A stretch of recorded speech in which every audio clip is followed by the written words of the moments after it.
this is my husband and the wife that is making me suffer up to now. She offered him her youth, her heart, and almost 20 years of her life. But then one day, everything collapsed. I lost everything in a day. Over 200 million. Her home was a battlefield. Her love had turned into terror, and the man whom she once knew was now a stranger. They had their machetes, knives and sharp objects needed to fight me. This is Olive Kagendo, a mother, a believer, and a woman whose life fell apart in front of her. Left behind, threatened, and evicted from her own home, she now battles not only to survive, but for her kids and her voice. I have built a lot of flats in Nairobi. We have a lot of properties, and even now this is a matrimonial home whereby I'm removed from this home. I can't explain why. Why is this being done to me? In a world where truth gets muzzled, she refuses to be silenced.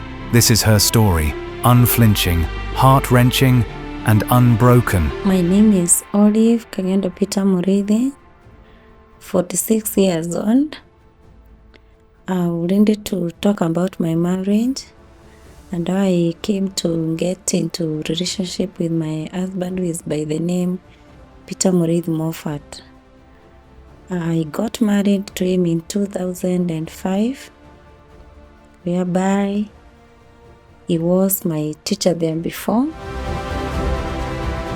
Before the heartache and the long silences, there was something that had felt like love, or at least what Olive Kagendo thought was love. She was a bright, optimistic young woman who had weathered much, yet still held on to the hope that someone out there was waiting for her. Then she met him, a soft-spoken gentleman who was committed to the church. He was respectful, kind, and talked of the future with intention. Their romance wasn't hurried. It was consistent, prayerful, and deliberate. Olive was bold enough to imagine growing old with him, but what started in hope and late-night giggles would gradually dwindle into sacrifice, quiet suffering, and ultimate sorrow. I needed to explain to you how I lost 200 million shillings in a day. And this comes first as how I got married and how my relationship was to come into my marriage. I joined my high school in 1995, whereby when I got into my high school, there came a guy whom we were going to the same church with him, but he was ahead of me in terms of education. When I was in high school, he was in his university at Eldoret, Moi University. But when I was in Form 2, he came to do his attachment in my high school. This is where now he got interested in me. And from this time, as he was taking me, he was my teacher now, doing some tuition in my high school. So he was taking me biology, he was taking me physics and mathematics. And from there, when he got interested in me, he never told me.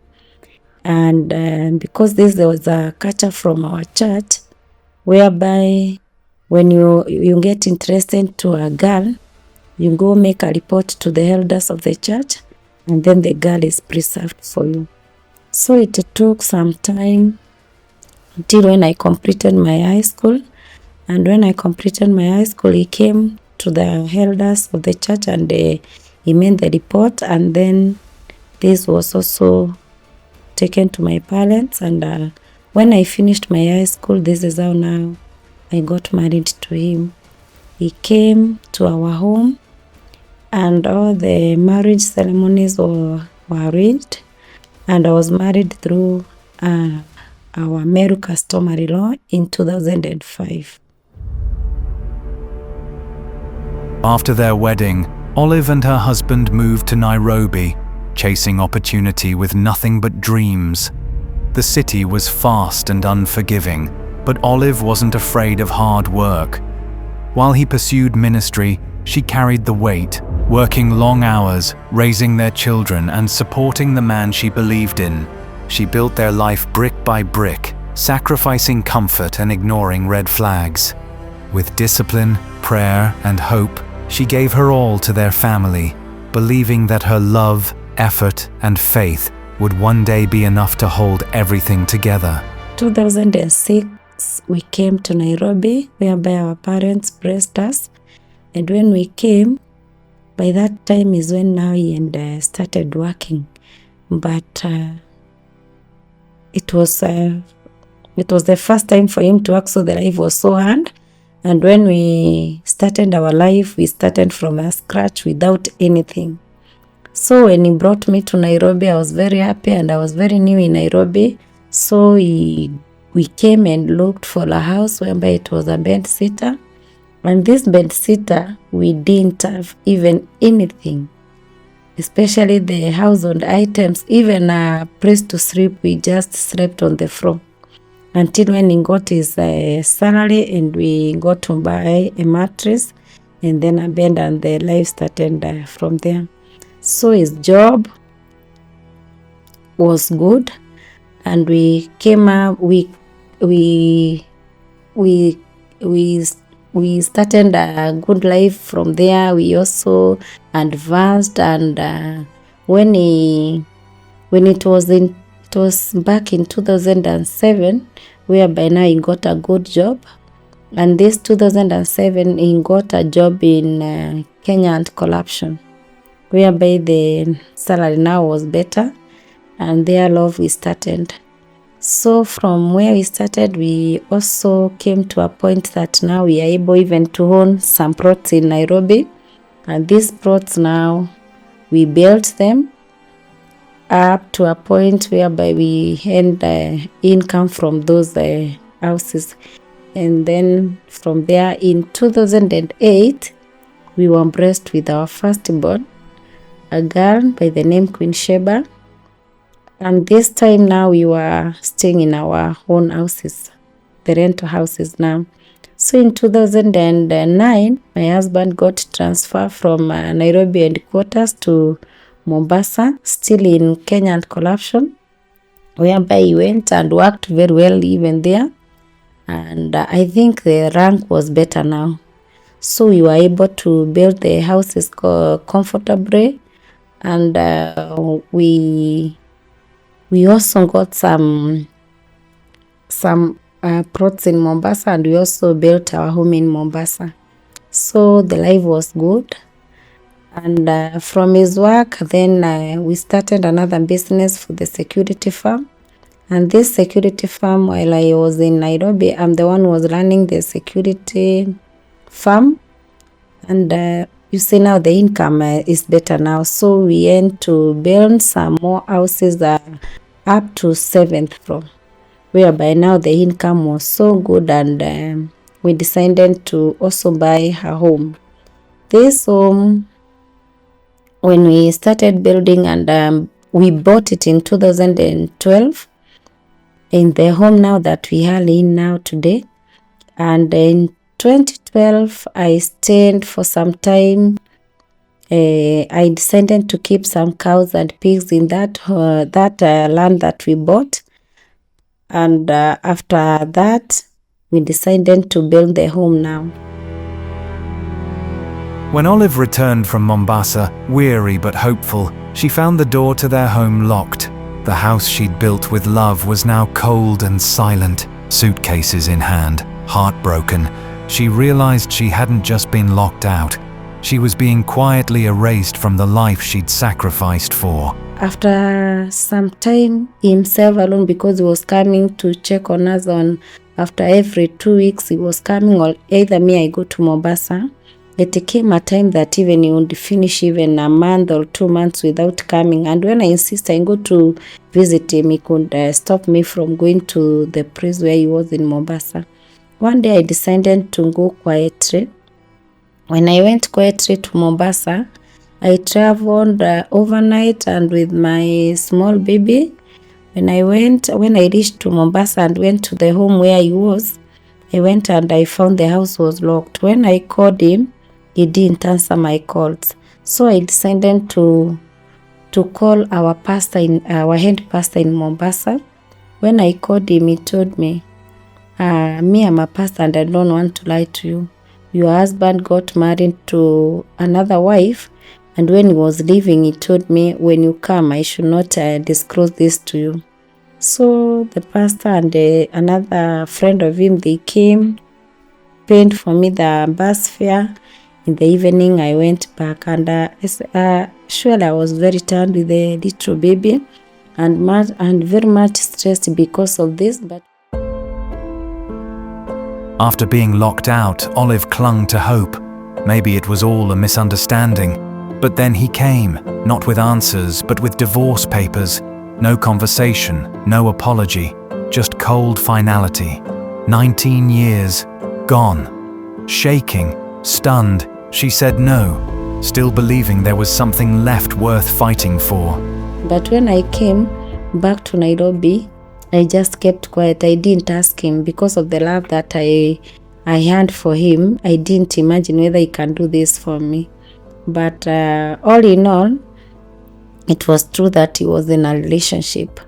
And when this is now 2010, in 2010, I came to realize that even now they have given birth to a baby with his wife. Now this is where the threats started a lot. And after these threats starting, this is where now life started being earned on my side, because now I could not even make calls to him. Whenever I have an emergency, maybe the children are sick, or even me, I need him, I could not even access him. It went there up to 2012. But in this 2012, when I saw how things were being like, is when I told him now, because we have enough income, would you mind us being with another home? Now he accepted, and he told me go ahead and look for a land so that we can build a home. And the home now which I got where we are now today is this home whereby we bought and started building. And after this, in 2014, I gave birth to our second born, Abigail Kadhoni. This is now where the life got worse. In the first place, when I got this baby, he told me that the baby is not his.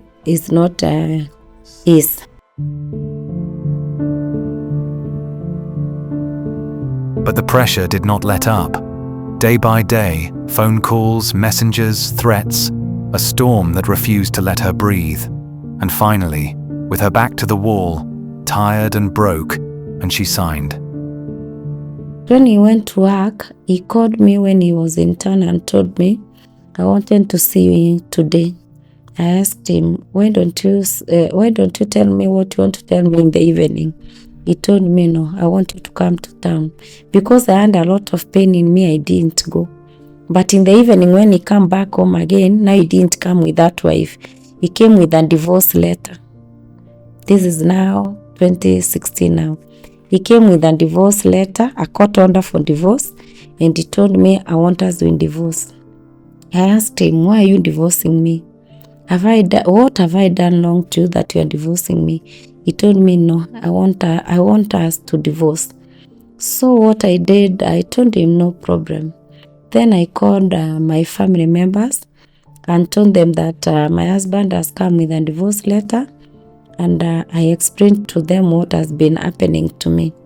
They told me, one of my uncle told me, now you see when things are happening like this, and when I say a man is coming with the court papers to tell you that he wants to divorce you, you just sign those papers, because the decision that he has made you can't change it. So in my heart, I didn't understand why I am being divorced. I didn't sign the papers. Overnight, he kept on telling me to sign the papers, but I didn't sign them. So the following day, I was to go and make the uniforms, because now we had a security firm, whereby I was the manager. I'm the one who was going the night patrols, managing everything, and we had good tenders because we had the tenders from the Safaricom dealers. So the business was so good. That morning, I was to go and make some more uniform for the new guns where I was to take them for some destinations. And when I went to town, before I get out from the house, he told me, when you finish up picking the uniforms, I want you to come to town. When I went to town, he told me, let us meet near the Kenya Power House. You know where the Kenya Power House is? When I went, I met him when he was standing there and waiting for me. Then he became somehow harsh to me. He told me, I want you to sign these papers.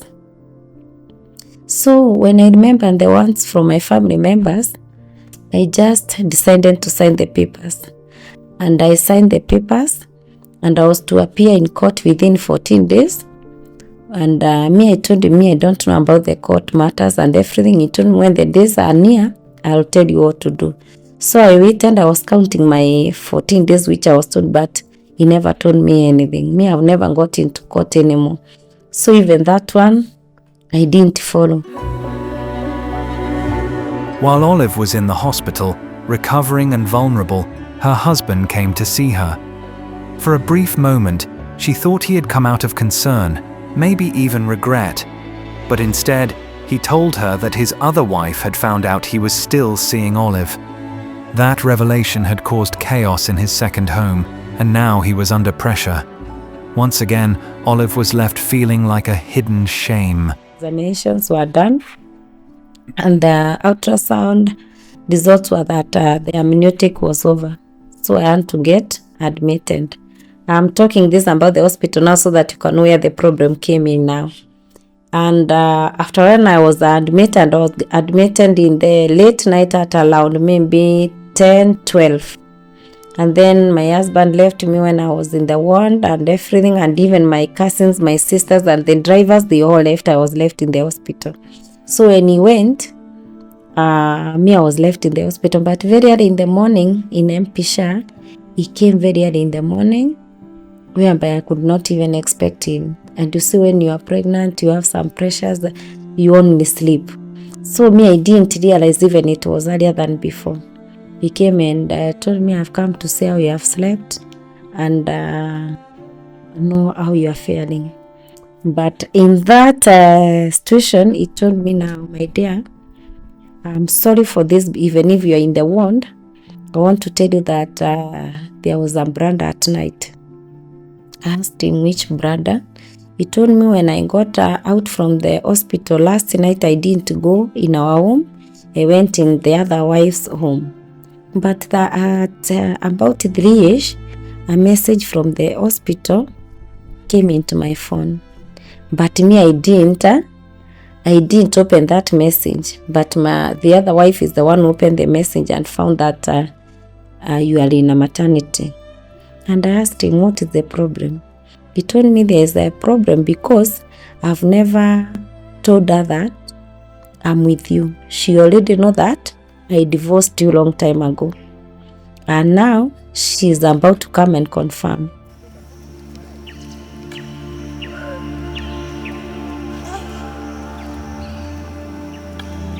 After that hospital visit, her husband arranged a transfer for Olive. But it wasn't out of care. It was out of fear. His other wife had grown suspicious and threatened to come and check for herself. That night, Olive couldn't sleep. She lay there restless, not just from the pain in her body, but from the storm building around her. The fear of being exposed, humiliated, or confronted added to an already unbearable situation. The night was terrible. I had a sleepless night with a lot of abuses and calls from her. So what I can kindly request you, because I know now my life is in danger, I want us to do the transfer. Yes, Tim, why are you doing a transfer for me because of another wife? I don't care about her. Even if the message came into the phone, it depends on what the messenger was delivered in that message. He told me the message was very clear because the message was saying Olive Kagendo Peter Mureithi admitted Mpisha maternity wing. So I had no choice. But still I've denied that we were together with you. Olive didn't argue when he arranged the hospital transfer. Deep down, she knew it wasn't for her. It was to cover his tracks, to calm the storm with his other wife. But even then, she stayed silent. Not because she agreed, but because she loved him too much. After everything, the betrayal, the pain, the rejection, her heart still held on to the man she once knew.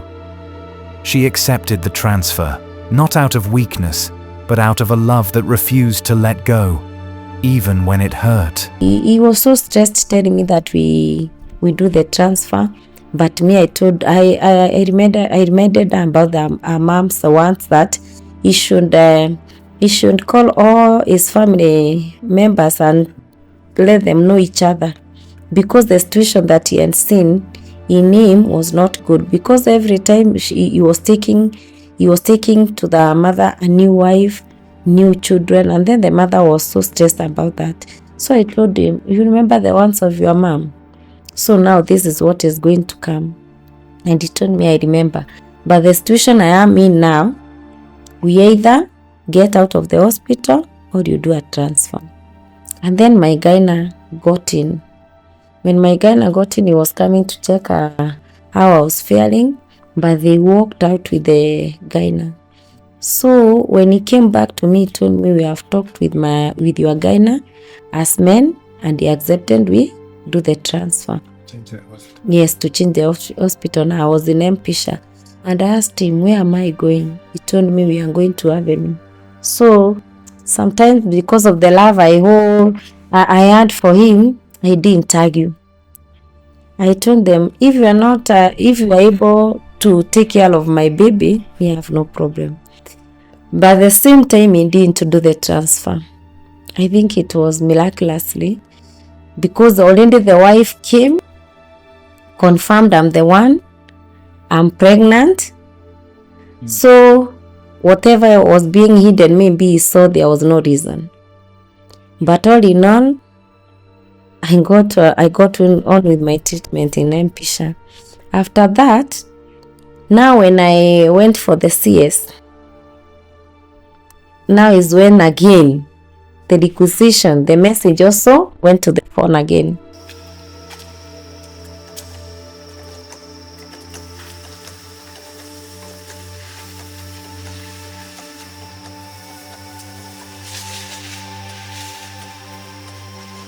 As betrayal deepened, Olive faced something darker, erasure by force. Strangers arrived, demanded she leave her home, and then used violence when she resisted.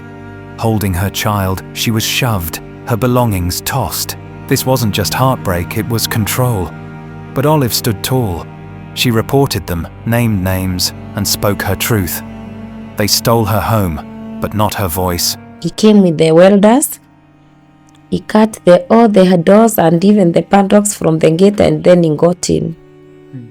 That's where now he started locking all the doors, cutting with the welder and replacing new locks. But now you see, I've sent him the money. I don't know from there what is happening. Now I picked the house girl from Bypass here in Nairobi, and we came back home again. When he came back home, I found him at the gate. He had a rod. And us arriving, I asked my daughter, who has opened our gate? I started asking them, didn't you lock the gate? They told me, Mom, we locked. And then I saw the dad looking outside the gate, and he told us, go back to where you are coming from. This is not your home. So I held my CS, stepped down, and walked towards him. Asked him, what is the problem? He told me, I've said, this is not your home.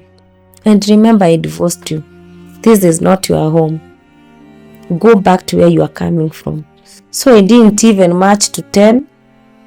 I was so stressed, and then my CS busted now, and I started bleeding here and there. When the welders who are inside saw that there are some commotions, they came towards the gate. And the welder was from the nearby shopping center. He came and asked him, "Hey, this is your home?" "I didn't know." "And you have told us you have lost the keys." "Yes." "And this lady, I know her. This is her home. Why are you doing this to her? And she has given birth the other day." So they started arguing with those men, and the men left. Then I was left with him.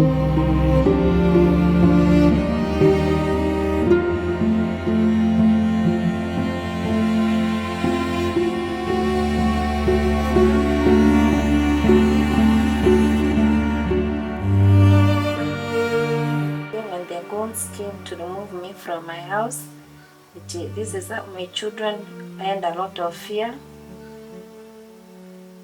And after when they got into the house, they removed everything, throwing my stuffs outside the gate.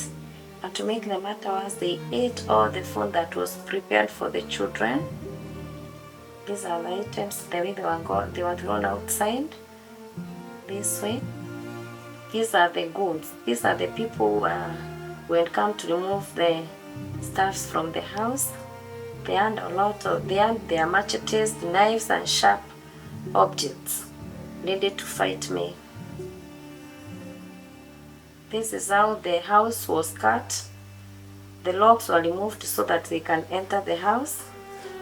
When you come here, this is my husband and the wife that is making me suffer up to now. These are the two people who come with these goals to remove me outside. He's the one talking to the welder, the one he used so that he can make the stops to the house so that I cannot get in at all. These are the goons, and the vehicles are along the lawn, and you can see how he is serious talking to his people. Still, he is the one in the house looking for the documents, whereby he never got the documents. You see, he's the one who is looking for the documents. This is the blood, because I was fresh from the maternity. This is the way I was breathing, because the CS was very, very, very fresh. After being forced out of the home she had helped build, pushed out like a stranger, Olive lost everything she had worked for. Over 200 million shillings in shared assets and accounts vanished, leaving her with nothing but her children and memories of a life built together. She stood at the gate, locked out not just of a house, but of a future she had once believed was secure. From there now, he called the men who were somewhere hidden. I didn't know where those men were hiding themselves. They came and got in, and they started throwing me out. And me from there, I got out slowly.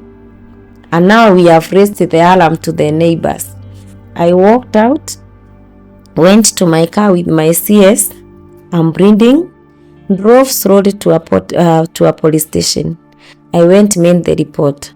And when I was making the report already made the report and said, I had a tenant in the house who had refused to get out and have kicked her out.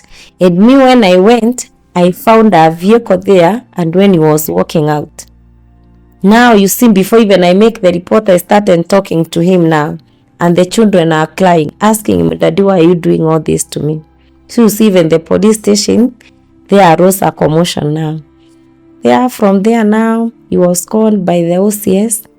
He denied, he said, I'm not the wife. He has no kids with us, I'm the tenant. And this other wife now was abusing me. The lady that I've shown in the pictures now. So they started abusing me, harassing me in the police station, and they drove and they went. I was left with the OCS and other officers. And then I started giving my story, and they told me now, we can stand with you, but this now you have to go further. I was advised by the OCS, and he told me, if you are arguing about the land, we can't solve it here. So I asked him, then what can I do? They told me, go back to where you bought the land, go and know the fate of the land, because now he can't help you. I did as I was told by the OCS. I went straight to the office where we bought the land. When I went, I was still now breathing. I'm so stressed because even the the baby was 9 days. You understand the CS for 9 days how it is. It is so fresh. When I got to the office, all the women in that office started crying. And they told me, even before you explain to us, Olive, we are sorry for this. Your husband came here last week. He took the titles and he said, because you have money, when you come, even if you try to give us money, we take the money, but the title is gone. When Olive went to the police station to report the harassment and being forcefully removed from her home, she expected protection, or at least acknowledgement. But instead, her husband denied everything. In a shocking twist, he claimed she was not even his wife. The man she had spent nearly 2 decades with now stood behind a lie, attempting to erase her existence with a few cruel words. Olive was left stunned and heartbroken. I lost everything in a day, over 200 million, because if I account for the security firm, if I account for the businesses, rental houses, other businesses I earned some cars which I was using to do Uber with. So it is quite a lot of money, losing all this in one day. Yeah. So before we just wrap up, maybe if your husband is watching right now, maybe that will like better if he's watching this documentary right now. If he is watching, what I can say, because me, I don't know whether he is in a cult, whether it was his wish, or whichever plan he had for us. Me, I've gone through a lot of struggles taking care of our children, and whatever he has taken me through, what I can say in the first place, I forgive him for what he did to me. But let him remember his children and his brand. Because whenever you are blessed with children, there is always God in between that plan. So let him remember him, and his children are crying for him for help. Let him not make the children suffer, because the children know him and they know he is capable and he is able. That's what I can say. I have built a lot of flats in Nairobi. We have a lot of properties, and even now this is a matrimonial home whereby I'm removed from this home. I can't explain why. Why is this being done to me? Why is it done to me that my children don't have food to eat? I'm given food. At her lowest, Olive begged not in anger but heartbreak, pleading for her children's safety. It wasn't about revenge, just shelter, peace, and hope that love might still spark compassion. Like now, what makes me feel a lot of pain, like now the father of my children, he denied all the children and he said I've been moving with men, whereby when he sent this to the court ordered for a DNA, and we went in a government chemist, Kenyatta National Hospital, and the results for the DNA took 2 months to give us the results, and the results were 99.99 plus. He is the biological father. And when the results were announced in court, from there he wrote again to court and said I bribed the hospital with 2.5 million. My cry is, let the government get into this matter and do some investigations, and let it be known whom did I bribe. Because this makes me feel a lot of pain, whereas I know very well he is the father of my children. I did nothing, and I was very innocent when I was giving birth to these children to make a family. Olive has called on the government to take strict action and launch a thorough investigation into her case. She believes no woman should be forced out of her home without justice. All she wants is fairness, protection for her children, and the truth to finally come to light. So another question that I have, when is my husband saying that he has sold this piece of land to Alice Jokidongo, the court asked him for some documents, i.e. sale agreement, consent letter, whereby the consent letter the spouse is the one who was to sign to show that I agreed we sell this land. Up to now, he has not given out these documents. And this is the only place now, this is the only property that I have. All other properties have been given out to unknown people to me.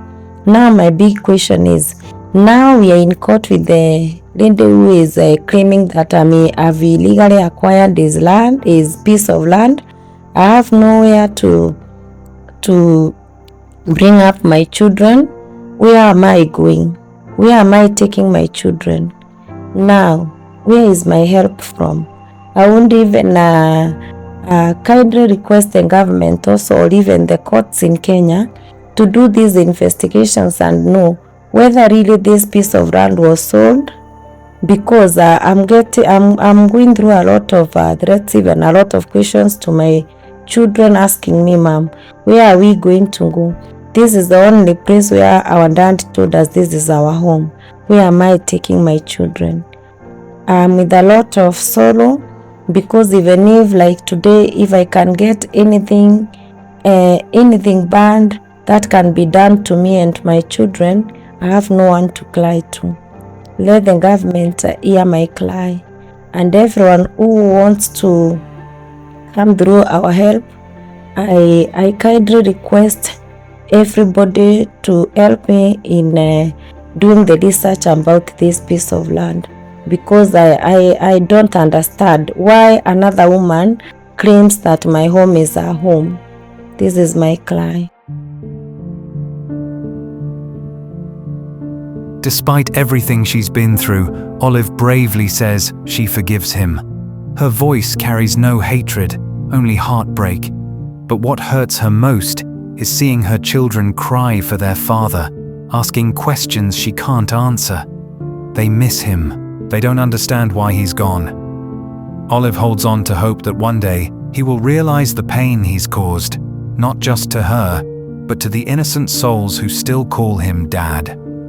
Forgiveness for her is strength, not surrender. Olive's tale is not merely one of betrayal, it is one of perseverance, a woman who gave it all, lost it all, and yet still stood tall. In a world that sought to silence her, she spoke up. In a home that did not accept her, she continued to pray. And even today, with no roof over her head, she clings to her children and battles for tomorrow. Her story is a reminder that behind every closed door is a tale, and behind every strong woman is a storm she weathered.